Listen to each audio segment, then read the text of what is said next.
तो दोस्तों स्वागत है आपको ट्रेंडिंग चैनल 2.0 पर।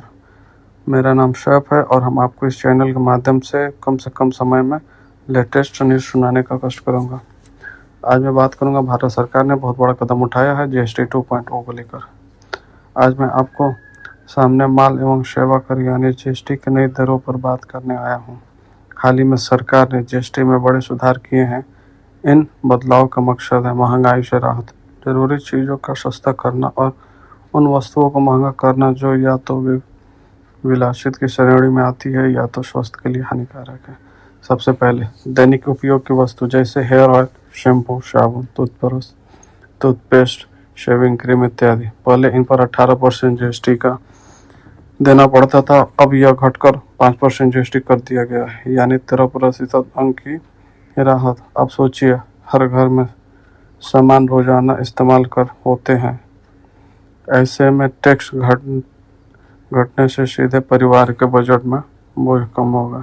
दूसरा, डेयरी उत्पादों पर बड़ा बदलाव किया गया है। पहले घी, बटर और चीज़ पर 12% GST था, अब इसे घटाकर सिर्फ 5% GST कर दिया गया है, यानी 7% अंक की राहत। इससे दूध उद्योग को भी सहारा मिलेगा और आम उपभोक्ता को भी फायदा होगा।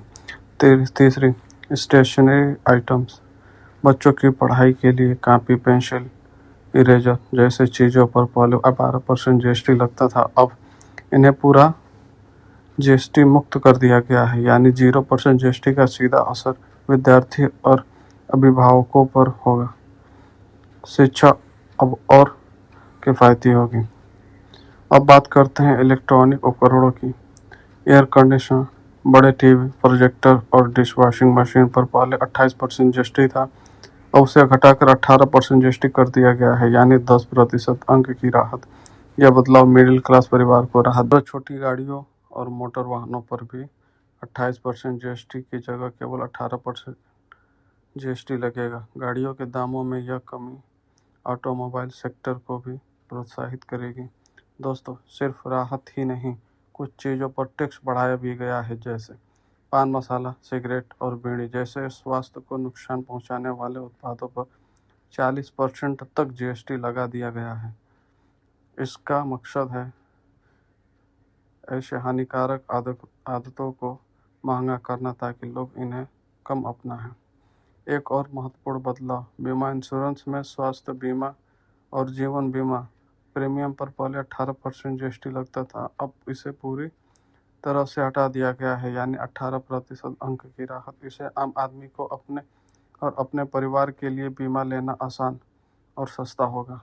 साथियों, इन बदलाव से हमें 3 बड़े संदेश मिलते हैं। नंबर 1, जरूरी और रोज़मर्रा की चीज़ें सस्ती होंगी। नंबर 2, पढ़ाई और स्वास्थ्य पर बोझ कम होगा। नंबर 3, फिजूल खर्चा यानी हानिकारक वस्तुएं महंगी होंगी। अंत में मैं यही कहना चाहूँगा कि GST दरों में यह सुधार सिर्फ टैक्स स्वास्थ्य का बदलाव नहीं है, बल्कि एक ऐसा कदम है जो देश की जनता की रोज़मर्रा की ज़िंदगी की सीधे प्रभावित करेगा।